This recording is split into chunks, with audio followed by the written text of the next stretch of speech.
Hello friends, स्वागत है आप सभी का क्लिनिकल केयर इनसाइट के इस चैनल पे। आज के वीडियो में हम लोग बात करने वाले हैं एक बहुत ही कॉमन साइकियाट्रिक डिजीज़ जो कि बच्चों में देखा जाता है। और ये बीमारी, ये जो साइकियाट्रिक मेंटल डिसऑर्डर है, ये बहुत सारे एडल्ट्स को भी आजकल अफेक्ट करने लगा है।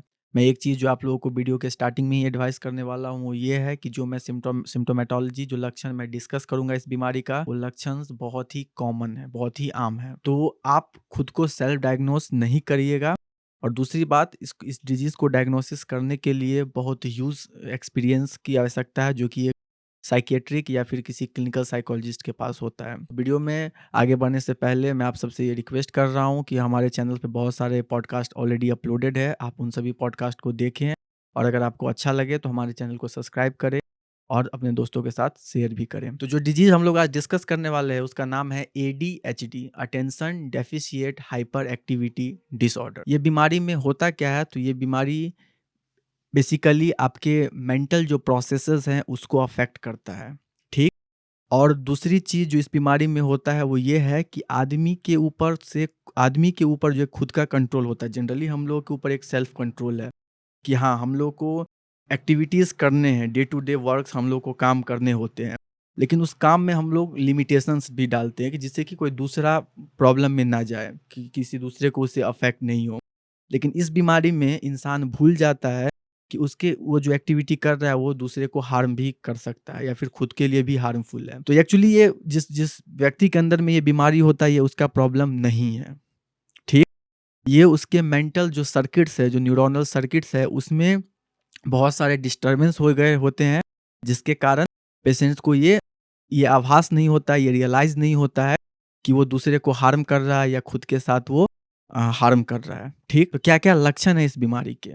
इस बीमारी के लक्षण बहुत ही आम हैं, जैसे कि अ, हाइपर एक्टिविटी, जैसे कि आपने नेम में पढ़ा कि इसका नाम है attention deficit hyper activity disorder. Means patient बहुत टाइम तक किसी एक चीज़ पे कंसंट्रेट नहीं कर पाएँगा। और मैं ये गलत बोल रहा हूँ बहुत टाइम, एक्चुअली मिनिमल टाइम के लिए भी वो अच्छे से फ़ोकस नहीं कर पाएगा। सपोज़ आपको टास्क मिला, आप वो टास्क को, पहली बात तो आपको याद नहीं रहेगा कि वो टास्क को आपको पूरा करना है। दूसरी बात कि अगर आपको याद भी है, आपने टास्क के लिए काम करना स्टार्ट किया and within a fraction of second आपका दिमाग डाइवर्ट हो जाता है। आप अपना पूरा कॉन्शियस विल लगाते हो, पूरा पावर लगाते हो, फिर भी आप उस चीज़ को अच्छे से परफेक्ट रूप से नहीं कर पाते हो। आपका दिमाग किसी दूसरी ओर ले जाता है। इस बीमारी में पेशेंट को फ़ील होता है कि उसके अंदर में एक इंटरनल मोटर चल रहा है और ये मोटर उसको स्टिल करने में, उसको शांत रखने में मदद नहीं करता है। ये उसको बहुत ही उत्सर्जित कर देता है, एक्सट्रीम स्टिमुलेट कर देता है, जिसके कारण पेशेंट कभी-कभी अपने बाल को, अपने मुँह को खुजलाने लगता है, स्क्रैचिंग करने लगता है या फिर किसी टेबल को टैप करने लगता है या फिर अपने हाथ को ऐसे-ऐसे घुमाना स्टार्ट कर देता है। Now this symptoms is common, no this symptom is common, it is also happening with the normal person. But normal person का ये चीज़ का होना बार-बार नहीं होता है। If a normal person in extreme stress, then sometimes they will scratch their cheek, okay, curl their hair, but normally ये एक नॉर्मल इंसान के अंदर में ये चीज़ सब नहीं होता है। दूसरा जो इसका सिम्पटम्स है वो है कि जब अब कभी-कभी हम लोग होते हैं कि बहुत सारे हम लोग मीटिंग में बैठे होते हैं या फिर कोई जो बड़े आदमी है उसके साथ हम लोग बात, बड़े आदमी इन टर्म्स ऑफ हमारे टीचर्स हो गए हैं, ठीक है? या फिर हम लोग कोई मीटिंग अटेंड कर रहे हैं या फिर हम क्लासरूम्स में हैं और क्लास में लेक्चर्स चल रहा है, ठीक? लेक्चर चल रहा है, बट सडनली बच्चा खड़ा हो जाता है, ठीक? खड़ा होके कुछ भी कर देता है, कुछ फेंक देता है, कुछ कर देता है, तो ये सिम्पटम्स है। ये सिम्पटम्स है किसके? ADHD के ये सिम्पटम्स हैं। अगेन कभी-कभी ये नॉर्मली भी होता है। If like the teacher is boring और the teacher lecture is boring, then students को थोड़ा-सा डिस्टर्बेंस फ़ील होता है। बट फिर भी हम लोग के पास एक ये चीज़ होता है, इंटरनल प्रोसेस होता है कि हाँ, हम लोग शांत से बैठ जाते हैं। हम लोग चीज़ों को शांत से कोशिश करते हैं, अपने आप को समझाते हैं। बट इस कंडीशन में पेशेंट खड़ा हो जाता है, ठीक है? वो भाग जाता है। इसके अलावा ADHD के और भी बहुत सारे सिम्पटम्स हैं, जैसे कि माइन्यूट डिटेल्स, किसी टास्क के बारे में माइन्यूट डिटेल्स को भूल जाना। इसके अलावा पेशेंट का जो वर्किंग मेमोरी होता है, वर्किंग मेमोरी क्या होता है मैं पहले आपको बता देता हूँ। आपको कोई सामान लेना है, ठीक? आप मार्केट में जाते हो, तो आपको पता है कि कौन-कौन सा सामान किस-किस दुकान पे मिलेगा। इंस्टेंटली आपको वो चीज़ दिमाग में चल रहा होता है। तो वो जो टाइप का वो मेमोरी वर्क कर रहा होता है उसे हम लोग वर्किंग मेमोरी बोलते हैं। मीन्स कि अगर हमको अपना एक स्टेप लेना है, किस दुकान की ओर जाना है, तो हमको याद है, हमारे दिमाग में ये चीज़ स्टोर्ड होता है कि हमको किधर मूव करना है। बट इस बीमारी के अंदर में जो ये वर्किंग मेमोरी का प्रोसेस है, ये नहीं होता है, ठीक? पेशेंट को याद ही नहीं रहता है कि उसे करना क्या है।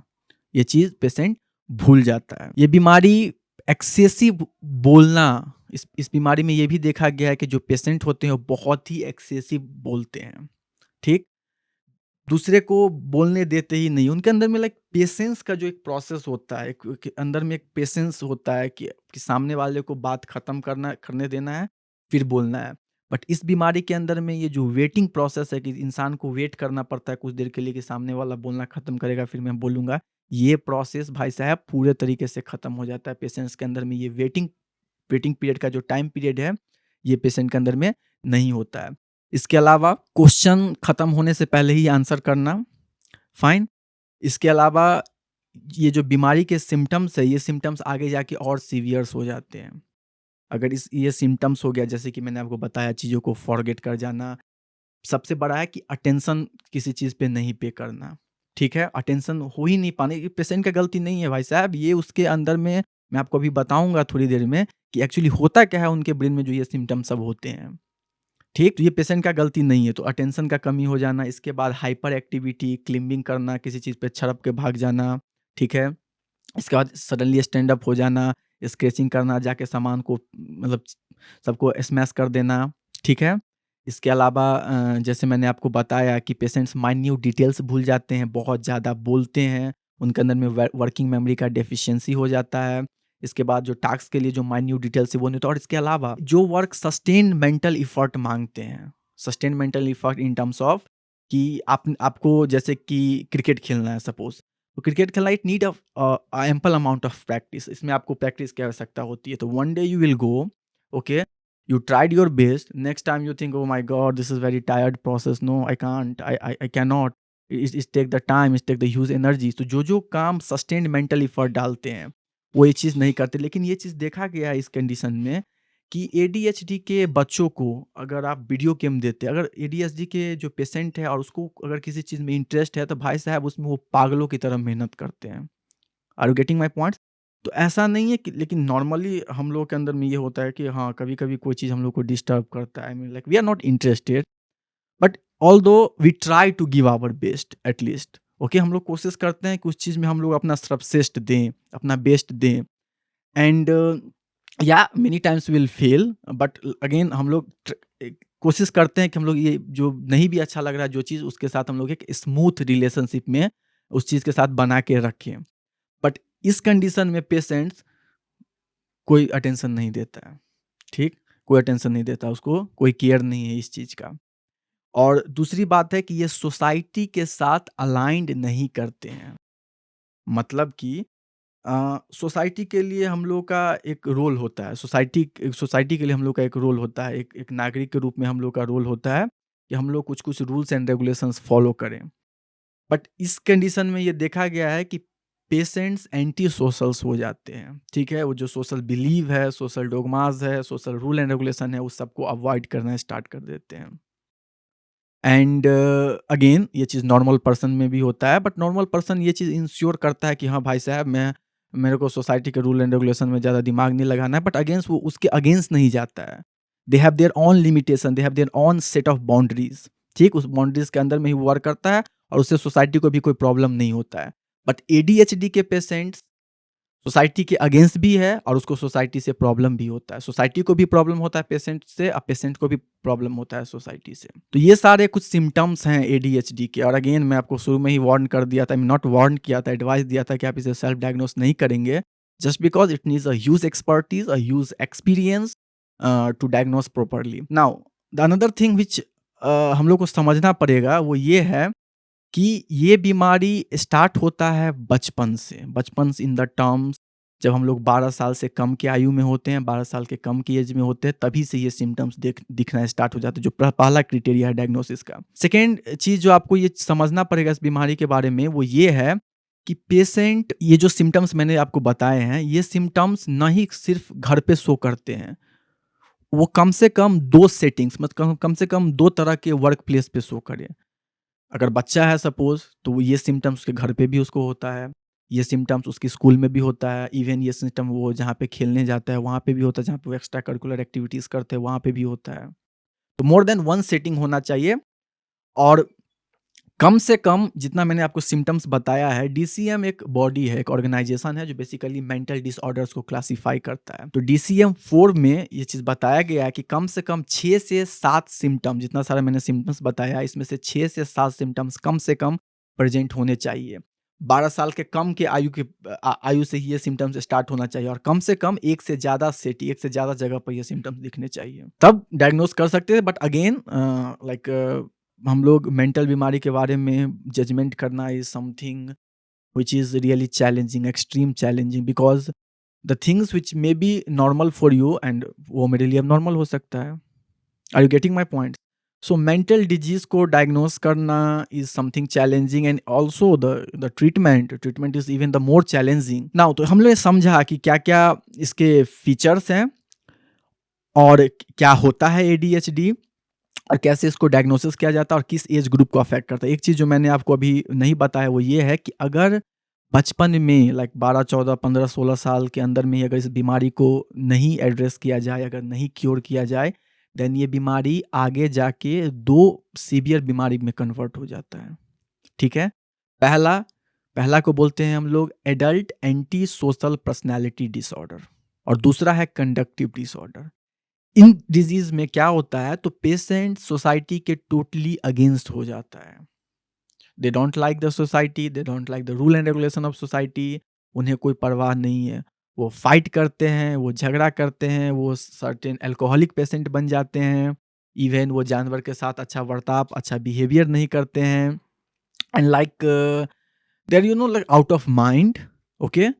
सो ये है जब आप अगर मैनेज नहीं करते हैं तो और ये बीमारी मैंने पहले ही बताया कि बच्चों में होती है बट भाई साहब अभी के दौर में क्या हो गया है due to the digitalization it's a well known studies I will put the research papers when we will upload this video you come to know that there are so many researches which are showing that due to the digitalization, due to the use of multiple app, the multiple extreme, okay, the online activities, like you can say the prolonged time is spending on the social media, these things इन्होंने क्या किया है तो ये अब adults में भी ये बीमारी करना स्टार्ट कर दिया है। I don't know how much patient is suffering right now in India but like the one of the US report says that कि US में ये conditions एडल्ट्स को भी अफेक्ट करते हैं। इंडिया में मेंटल डिजीज के बारे में बहुत कम बातें होती है and the reason being is कि इंडिया में क्या है कि अगर इंसान पागल भी हो जाता है तो उसके माँ-बाप उसको घर में सँभाल के रख लेते हैं। I mean they don't want कि उनके जो बच्चे हैं वो जाएँ पागल खाना में मेंटल उनके अंदर में जो एक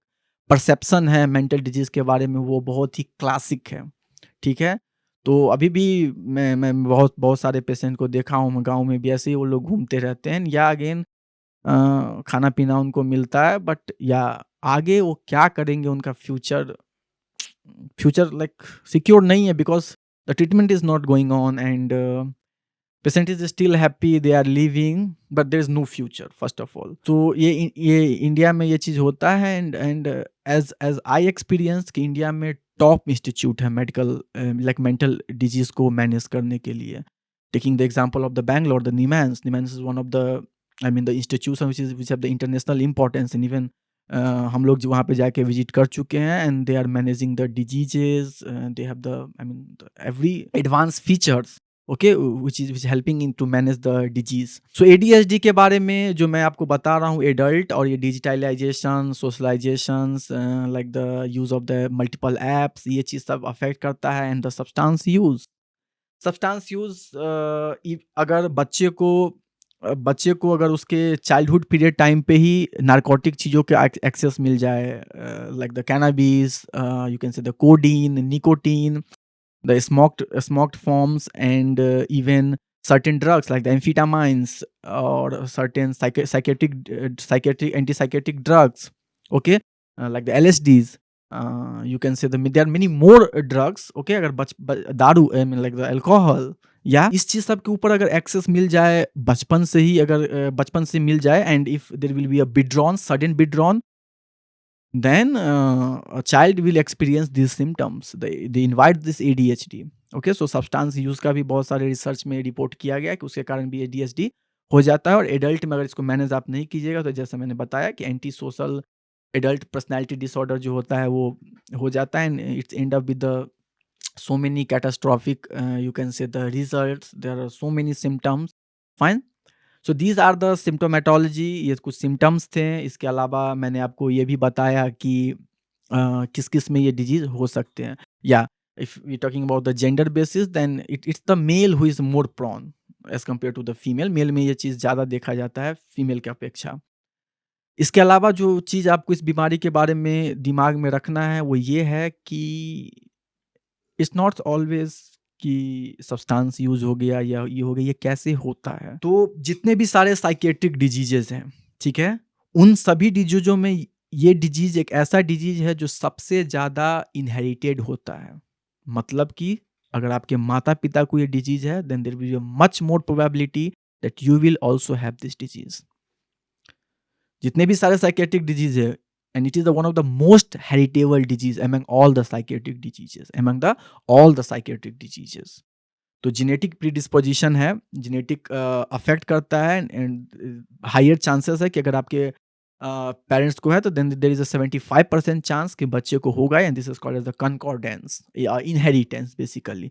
तो पहला तो जेनेटिक है भाई साहब इसका एटियोलॉजी। दूसरा जो इसका एटियोलॉजी जो अभी कुछ-कुछ पेपर में बताया गया है और जो मैंने आपको बताया वो ये है कि substance use, certain viral infections are also linked with the ADH occurrence. Apart from that बहुत सारे आप बोल सकते हैं कि प्रेगनेंसी के टाइम में अगर mother post partum you can say depression से गुजर रही है, then it will also affect their child and invite this disease, तभी भी ये डिजीज हो सकता है। And these are the risk factor basically, but the main causative agent is the ADHD, and तो one of the thing which like एक चीज जो अब सभी पेरेंट्स को जानना चाहिए वो ये है कि आपको अपने बच्चों के साथ एक बहुत ही प्यारा वार्तालाप के साथ रहना पड़ेगा, very pleasant communication, extreme sweet conversation, because जिस इन्वायरमेंट में भी आपके बच्चे पल रहे हैं वो एक्सट्रीमली वल्नरेबल है, वो किधर भी भटक सकते हैं। So I personally advise all the parents कि आप अपने बच्चे के साथ ज़्यादा मैक्सिमम टाइम एक्सपेंड करें, सो दैट वो आइसोलेटेड अपने आप को फील नहीं करे, वो अपने आप को ज़्यादा सोशल मीडिया में बिजी नहीं रखे, ज़्यादा स्मार्टफोन का यूज़ नहीं करे, ठीक? इसके लिए आपको ज़्यादा से ज़्यादा टाइम देना पड़ेगा, because nowadays this ADHD cases is coming just because of the isolation. अभी अब ऐसा हो गया कि हम लोग पूरा वेस्टर्न कल्चर को इंडिया में भी फॉलो करना स्टार्ट कर दिए। लाइक हम लोग भी बिजी हैं, हमारे बच्चे भी फ़ोन में बिजी हैं, एंड हम लोग एक्सपेक्ट करते हैं कि हमारा बच्चा ये कर ले, वो कर ले, वो कर ले। It's can't, no. Like the child is like a small plant. You have to give the appropriate nutrient, appropriate, you can say, the support, like all the three aspect, the mental, social, physical, all the three aspect you have to give to your child, so that you will child will like blown up in a good way. Are you getting my point? So ये बहुत बड़ा factor है, इसको आपको याद दिमाग में रख के चलना पड़ेगा। नाउ अब हम लोग बात करते हैं, कितना तो हम लोगों ने समझ लिया, अब हम लोग बात करते हैं कि ADHD के पेशेंट्स के ब्रेन में ऐसा क्या होता है, जिसके कारण उनके अंदर में ये सिम्पटम्स बार-बार, बार-बार, बार-बार आते रहते हैं।